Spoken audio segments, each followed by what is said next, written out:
kontrobersyal pa rin ang usaping halfies o yung kalahati ang lahi. Pero ang binatang ito, literal na halfie. Kalahati ang kanyang katawan pero buo ang puso at talento. At ang kanyang diskarteng magtagumpay.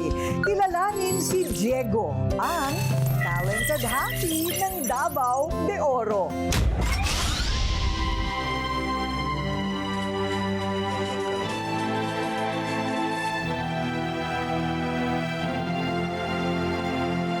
Tunay na halfie ba kamo?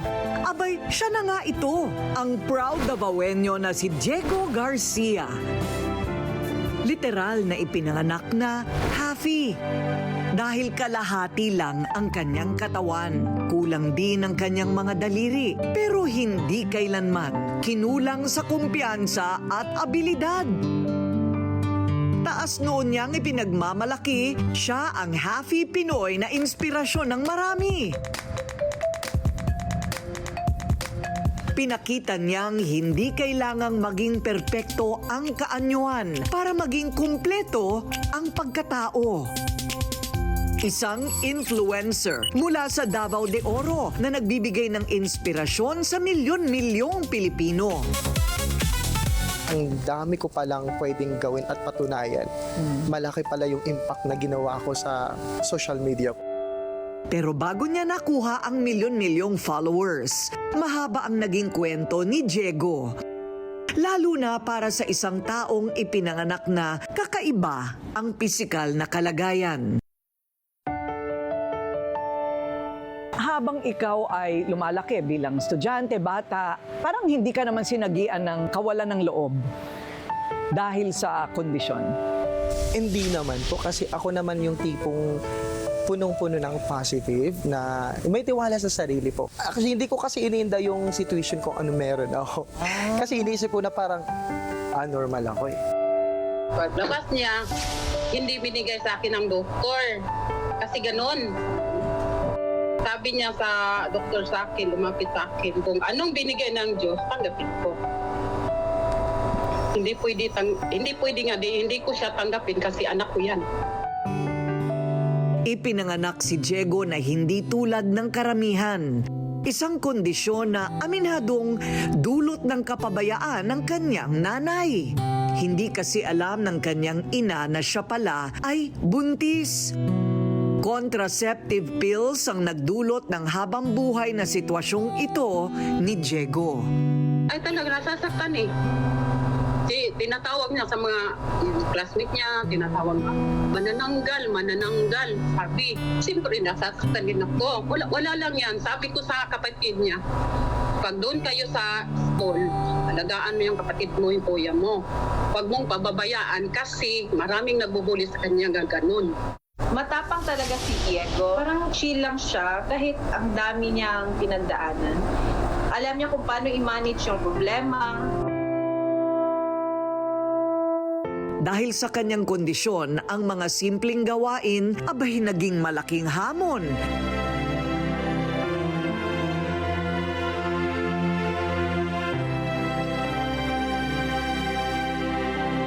Pero hindi siya nag-iisa. Naroon ang kanyang kuya, naging sandalan, tagapag-alaga at literal na nagsilbing mga paan niya. Way back elementary po. Siya kasi yung nagbubuhat sa akin kapag umuulan. Pero isang trahedya ang tuluyang nagpabago sa takbo ng kanyang buhay. Namatay ang mahal niyang kapatid. Sinamang palad, maaga siyang kinuha ng Diyos. Bakit ano nangyari sa kanya? Ang nangyari po nun, Miss Corina, actually that was during my graduation. Yes, ng high school po. And actually supposed to be dapat a-attend po siya. Nabangga po siya ng motor. Noong nawala siya, anong sinabi mo sa sarili mo? Gumuho yung mundo ko kasi syempre ba naman yun yung magiging utol mo palagi kapag kailangan mo andyan agad-agad. Alam niyo po yun na para bang one call away na lang or kahit may mga problem like bully, andyan siya lagi. Sa halip na panghinaan ng loob, lalo pang tumatag si Diego. Maaasahan talaga si Diego. Pag may mga problema kami magkakapatid, Siyempre, siya yung unang nagbibigay ng sa amin, suggestion or ano bang dapat gawin, ganito, ganyan. Maaasahan talaga siya. Nagpapatawa yan sa amin. Kahit alam namin na ang dami niyang problema. Ginawa niyang inspirasyon ang kanyang kalagayan. Binaliwala ang pangungutya, mas pinili niyang magsikap hanggang nakapagtapos ng vocational course. May nagtatanong sa akin, mga kaibigan ko, sabi niya, ipag-aralin mo lang yan. Baka sa huli, pagdating ng panahon, yun ang makatulong sa iyo. Nagkaroon ng trabaho sa gobyerno at pinatunayan walang kapansanan ang kayang pumigil sa isang tao na determinado.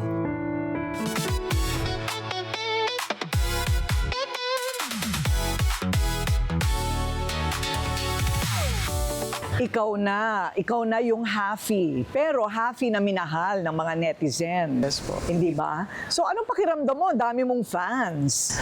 Actually, I'm so happy kasi hindi ko na-expect na sa pagiging ako, ang dami palang sumusuporta po sa akin at nagmamahal po. So 1.9 million followers sa social media. Yes. Paano ba nagsimula ang journey mo sa social media? Paano mo naisip magsimula? Dati kasi, sa Facebook lang ako gumagawa ng kanta po. And someone pushing me na mag-TikTok po. Now, there's no other heart since you push my life aside. I know the man. And hindi ko ina-expect, Miss Corina, na magbuboom pala siya. Pero may isa pa siyang pangarap, ang mapabilang sa mundo ng showbiz. Pangarap mo na talaga mag-artista, bata ka pa lang. Yes po, kasi yan yung laging nangingibabaw sa puso ko na para ba sinasabihan ako, okay, push mo to. Kaya mo to eh. So, ang ginawa ko, I tried na umacting na habang nakatingin sa salamin. Kaya noong 2018, sinubukan niyang mag-vlog at doon nagsimula na ang lahat. Unti-unti minahal na siya ng mga netizen. Hindi lang dahil sa kanyang kakaibang kwento, kundi dahil sa natural niyang karisma. Marunong sumayaw, kumanta,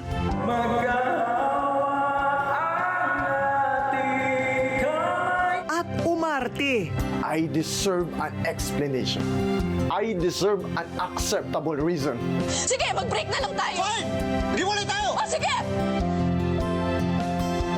Pero itong tatandaan mo, Ngayon, ginagamit ni Diego ang kanyang platform para sa isang mas malaking misyon, ang wakasan ng diskriminasyon sa hanay nilang mga PWD. Hey guys, have a great day. I'm taking this video because I would like to say thank you po sa lahat ng mga nag-sponsor.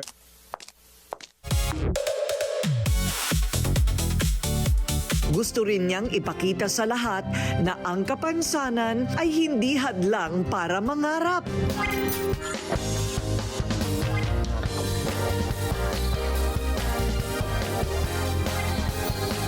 Patunay dyan ang grupo nila sa Davao na halos lahat putol. Ayon sa mga eksperto, ang kondisyon ni Diego ay tinatawag na congenital amelia. Sa case ni Diego, wala siya kasing lower limbs or yung bandang hita pababa hanggang sa paa. So, ang tawag dito is amelia. So, complete absence siya ng lower limbs ni Diego. And at the same time, meron siya kasing absence ng fingers, no? Doon sa kanyang hands. So, ang tawag naman doon is brachydactyly. So, absent siya. Kasama siya doon sa kanyang congenital anomaly na amelia. Varied yung mga factors na nagkukos ng ganitong klase ng mga congenital birth defects, which is yung mga limb defects, no? So, isa na doon, pinaka-common, mga genetic mutations. So, kapag ka ang isang pasyente ay meron silang lahi or na-inherit na genetic mutation. Sa case ni Diego, so ang mother niya gumamit before ng oral contraceptive pills, hindi niya alam na buntis siya, no? So, based sa recent studies natin, hindi naman associated ang pagtitake ng oral contraceptive pills sa pagkakaroon ng mga ganitong klase ng congenital anomalies tulad ng limb defects. So another one kapag ka nagkaroon na exposure sa alcohol, sa smoking. So another one kapag ang mother ay merong existing na pregestational diabetes, so nagkakaroon din ng abnormality katulad nito na nagkakaroon ng problem sa formation ng mga limbs. No? Gayunpaman, hindi kailanman nagtanong si Diego sa langit, bakit ako? Itinuring niyang itong biyaya. Isang pagkakataon para maging inspirasyon sa iba. Physical lang ang wala sa akin. Pero kaya kong gawin pala ang nagagawa ng kompleto. So siguro yung support system mo rin sa bahay, pati sa school, suportado ka. Of course po. Oo. Yes po. Importante yung hindi ka ninenega. Hindi po. Kung pangarap mo dati, sa maliit ka pa hanggang ngayon, sana magpatuloy mo yung pangarap mo dati, pagpatuloy mo hanggang ngayon kahit maraming nagbasa iyo, nagbuli, patuloy yan, pinapangarap mo dati.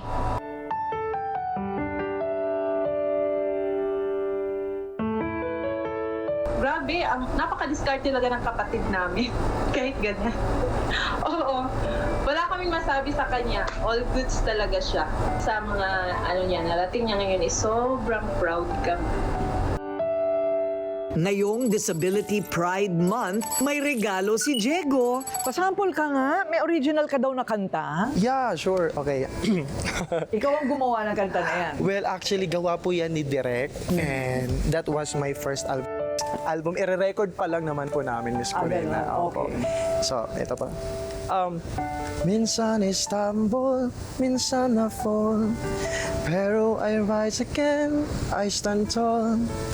Hindi lahat kayang gawin, pero kaya ko pa rin awitin. May mga days na mahirap ngumiti, pero hindi yon ang end ng story. At alam nyo ba, bukod sa pagiging artista, may pinapangarap pala itong si Diego mula pa noong bata siya. Ang makakuha daw ng ating tsinelas. Meron kami regalo sa iyo. Hindi naman bahay at lupa. Kung hindi, tsinelas! Actually, Miss Corina, Yay! ito talaga yung ine-expect ko. Oh, di ba? Yes po. Miss Corina, napapanood ko sa TV na namibigay po kayo ng tsinelas. Okay. And naisip ko sana na humingi po ng tsinelas po sa inyo. Ay, hindi ba, tsinelas? Ayan, may Okay ba? tsinelas. Yes, sobra po. Siguro nagtataka kayo saan gagamitin ni Diego ang mga tsinelas. Simulat sa pool, kamay na ni Diego ang naging kanyang mga paa. Kailangan niya ng tsinelas pang suporta sa kanyang mga palad.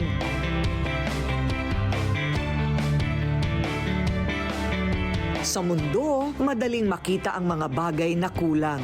Si Diego ang nagpapatotoo na ang pagiging buo hindi nasusukat sa pisikal na anyo, kundi sa tapang, pag-asa at pusong hindi sumusuko. Iyan ang kwentong hinding-hindi mangangalahati.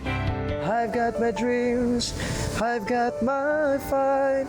Kahit iba ko ay shine so bright. Kahit di perfect, I'm still okay. Kahit may struggle,